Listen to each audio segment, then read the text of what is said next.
I discovered not so long ago, and this is because a colleague told me about the fact that I had not written about this in my thesis. And my thesis is around the idea of education, democracy, equity, inclusion.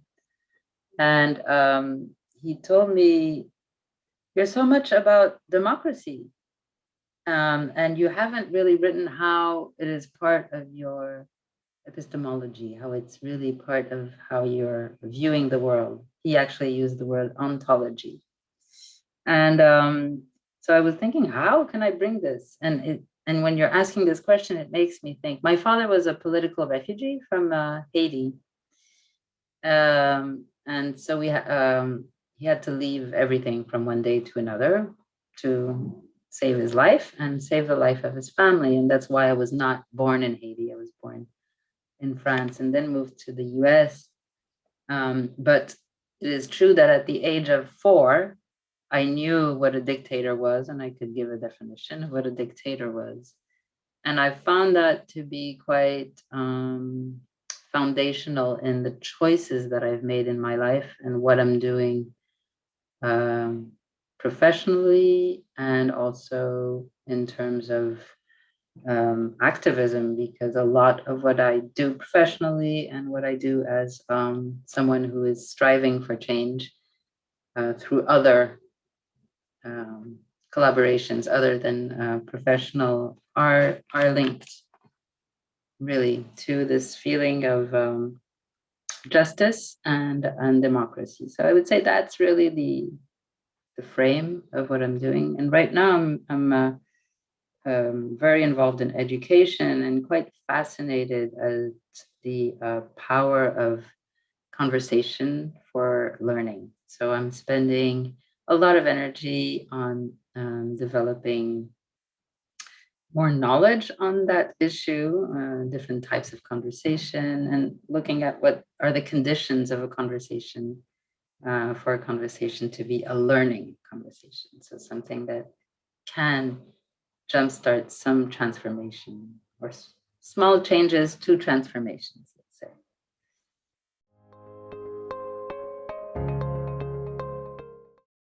Well, with the events that we've been experiencing for the past almost 2 years now with the pandemic, I've been wanting to use this idea of conversation and also linking it to well-being. And so through my work, I've been involved in different communities, and now we have created an association that takes care of a community of educators. And when the lockdown started, we started hearing from the field a lot of stress, and we interpreted that with community, we could be one of the answers to the situation as it was unfolding. And what we were seeing is that heavier institutions were taking so much time to react and to offer some support in the field, whereas we as an NGO, we could just jump in. We have agility to do this. And I think it's so important to think about community in terms of its what it offers in terms of agility to answer needs as they emerge in the field. So that's also one thing I'm very fascinated about. And so institutions were sluggish and slow. And basically what we did is we just grabbed our Zoom line, invited people from our community, and we thought we would be maybe with a group of 20 people around us. And the 2 days before the event, I looked at the registration and I was absolutely amazed to see that there was 275 registrations. So we're talking here was like the second week of the lockdown. And just seeing this number and seeing the need that was behind it really made us think, oh, okay, so we're actually going to propose something that has importance, and people are longing for something, since there was very short notice. We just decided to do it, and that's what happened. And we were even thinking what kind of topics. And then we actually did have a topic, but as soon as I entered the room and people were there, and I sensed what was going on in this web conference, I dropped all topics. And basically, what I said is, we've been through a lot, and now it is time to go back to what's human. And really, what I heard was a sigh. It's like the whole group was in a sigh of relief. And we realized it was actually the first time that teachers, the educators who were there, were given license to stop scrambling, stop trying to fix the situation, stop trying, and just breathe, sit and breathe with what they were confronted in, and thinking of the different people who were involved as humans and not as students, parents, teachers, functioning in a system that is a very controlling system, the education system. So that was a big learning moment for me, a real aha moment, that sometimes no topic is good, to go back to the human side. Community is so many different things, and we actually tend to use the word community for many different types of groups.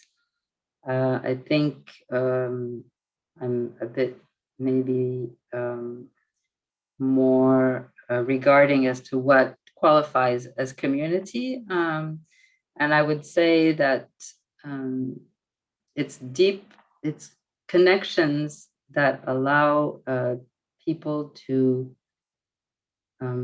make meaning of the world together. And so by doing this, they can do different activities, which could be giving each other support, sharing information, can be many, many different things. But communities have a common purpose if they are going to thrive to answer systemic challenges, I think. And the reason for that is that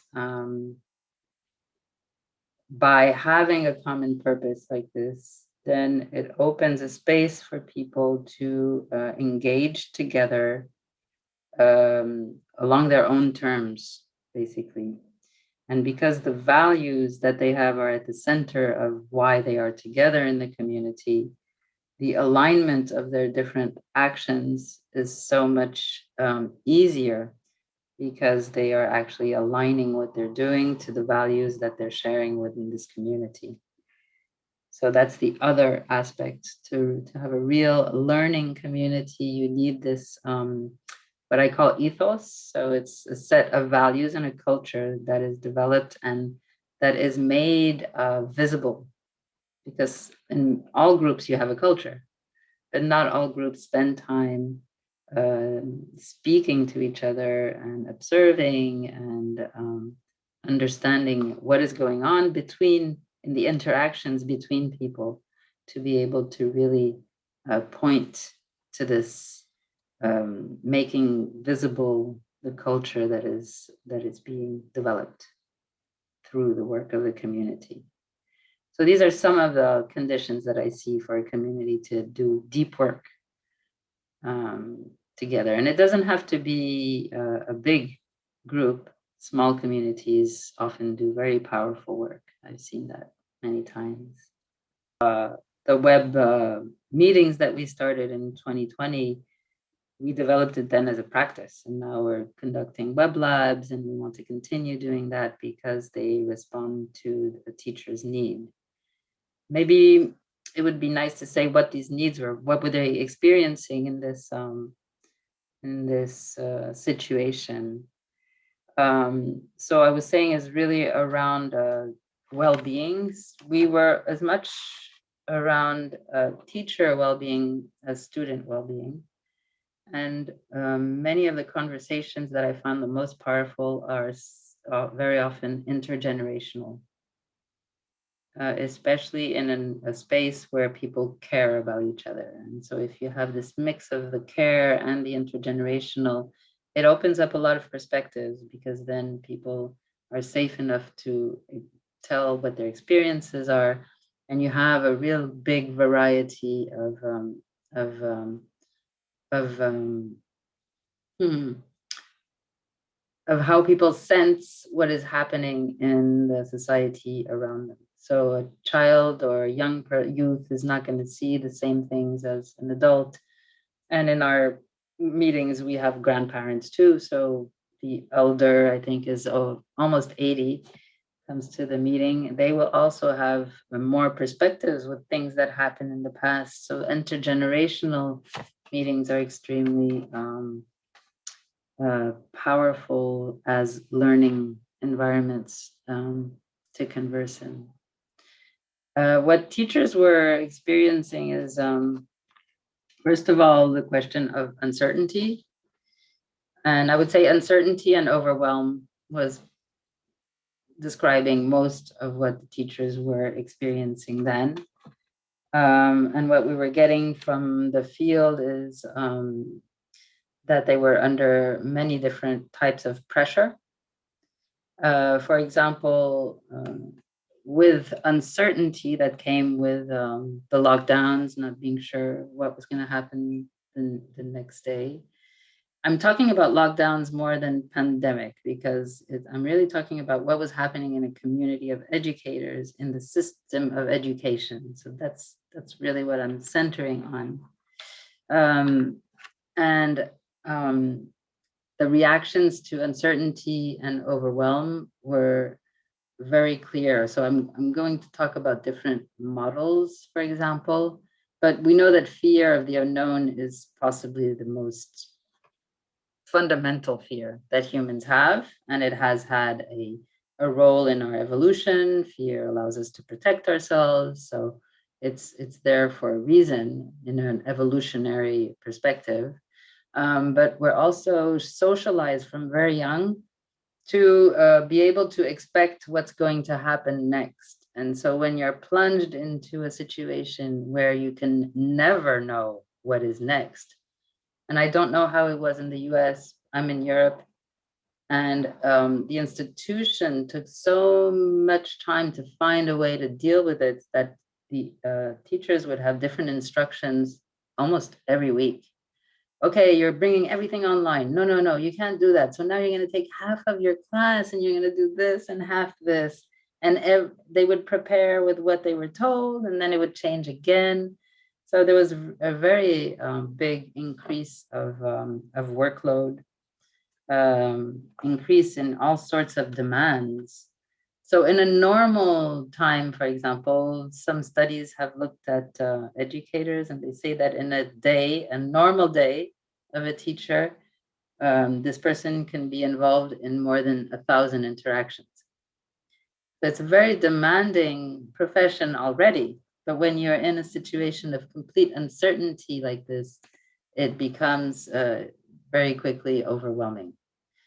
And in the way we react to this uncertainty can make us decide to do different things to deal with it, for example. Because we're in a situation of fear, we're going to usually overestimate threats, for example, and underestimate our ability to handle them. So this is really how even we can describe overwhelm in this sense. And waiting for certainty is a torture for us. So what we can do in order to stop this pressure is to stop doing anything. And we actually saw that for certain teachers. They disappeared completely, because we often talk about the students who disappeared during this period, but some teachers also were unable to cope and they stopped doing. So they also, that was their way of coping with the situation. So this inhibition and avoidance of the problem was there. And for those who were actually tackling these and trying to do as much as they could there was this pressure of accountability, uh, pressure of increased administrative work to do, etc. And especially what we saw is that there was a lack of social and emotional competence or preparedness to deal with the situation. And in fact, when you're looking at a teacher's professional life, there's very little training on these aspects of social and emotional competence. So something we might want to think about. And so to deal with the situation,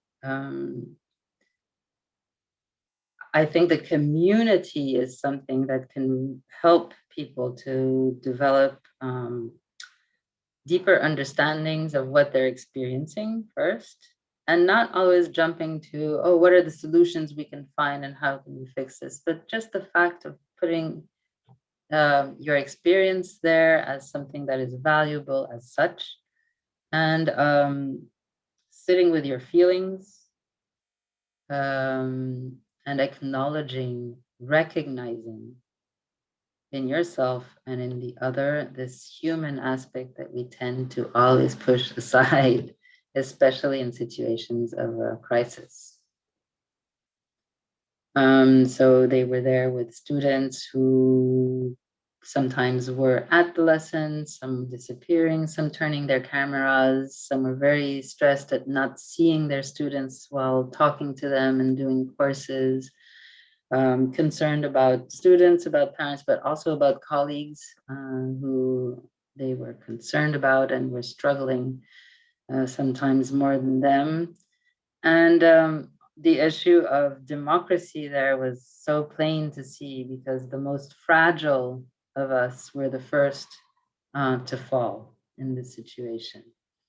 And so again, this is why community is so important, so that those who have more resources can also share sincerely these resources with others to try to help in their situation.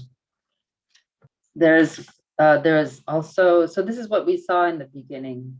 I think what's interesting also is that we could see an evolution in the way teachers were experiencing, and I'd like to talk about a model. So this is the Kubler-Ross change curve, and I actually discovered it with one of my colleagues of Learn to Change when we were doing the web meetings. And it's interesting because it shows a curve where when there is a change you have to cope with, there is shock, denial, frustration, a period of depression. So you're going down deep into sad or distressed feelings. And then at some point where the resilience kicks in, you can then again experiment, make new decisions, and integrate the change that needs to be done. So when you're looking at these different phases of how we react to crisis or to change, there are different things that we can do at different points. When we're in the shock and denial moment of it, creativity and creative alignment is what's going to be most helpful. And when we're frustrated that we can't recognize everything that is different, sometimes we feel angry and frustrated. Well, maximizing communication is what is the most helpful here. And so maximizing this communication at this point, again, we're going back to community, because the community is what can offer this opportunity and container for maximizing connections and support. And of course, for when you're going back to experimentation and decision, so when the curve goes back up, motivation, developing our capabilities, and sharing knowledge between us in the community are things that allow us to integrate the changes and transformations. I would like to say one element that I think really participates in strengthening that role of the community. What we noticed is that the conversations that students and teachers and parents and grandparents were having in the conversations were very different, of a different nature than the ones they're used to have. And so we actually realized while doing that these are people who have rarely the opportunity to meet each other outside the pressures of the institution.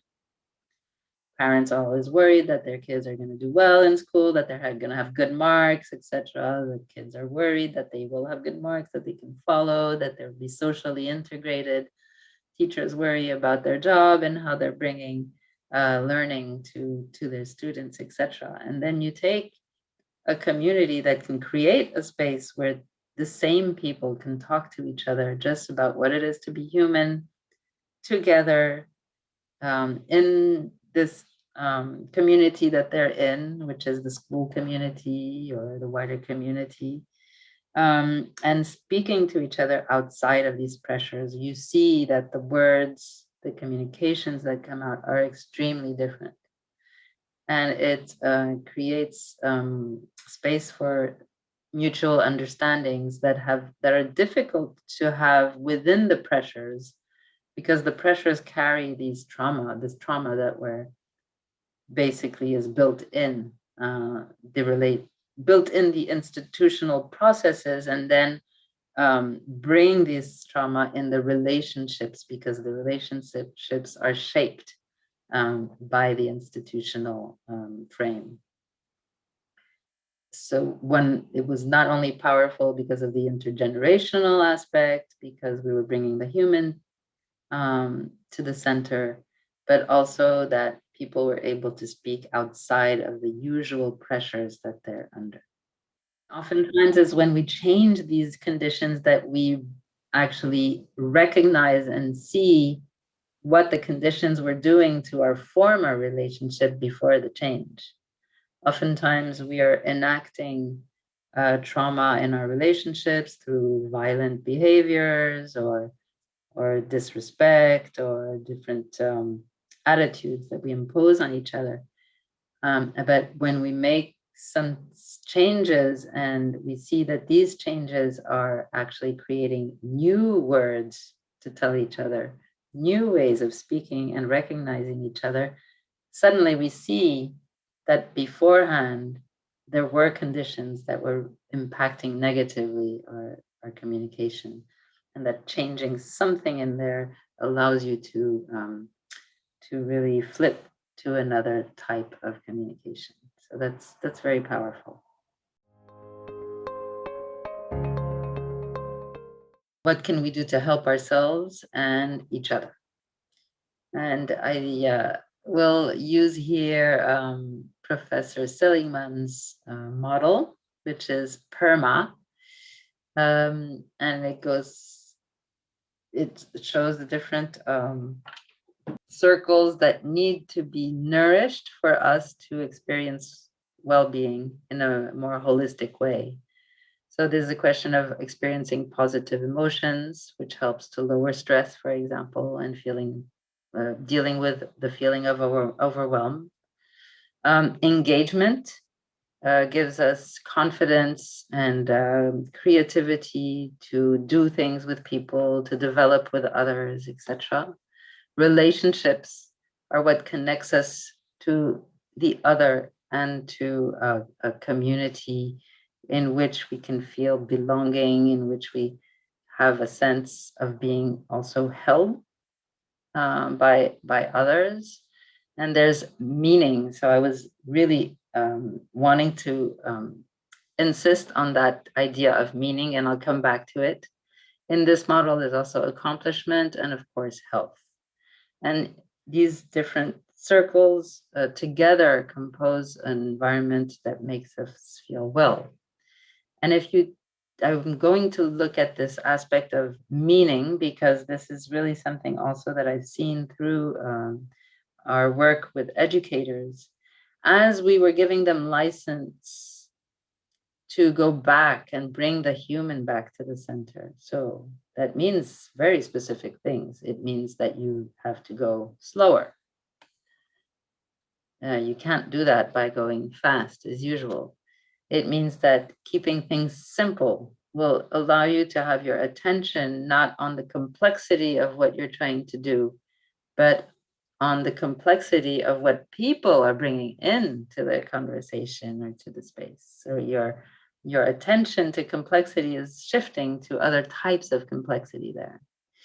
And keeping things structured, because if they're simple and structured, again, it means that your attention can be poised differently in the groups that you're engaged in, and supportive. So small acts of support can go a very long way, more than we often think.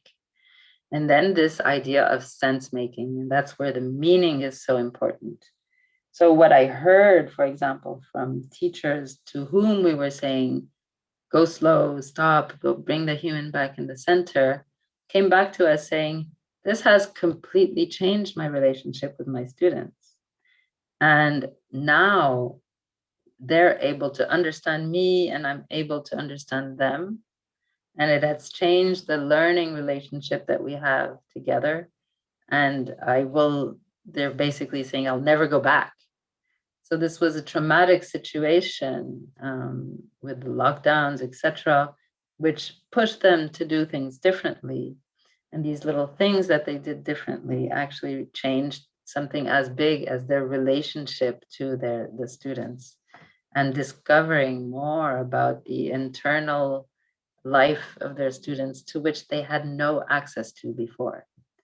So if that could be one of a huge outcome for us in our systems, if we can use this disruption that we have today to make the small changes at our levels that allow us to put our attention to something different than what we're used to in order to create new types of relationships, I think we are heading towards better conditions for well-being for everyone, for adults, for youth, and for everyone.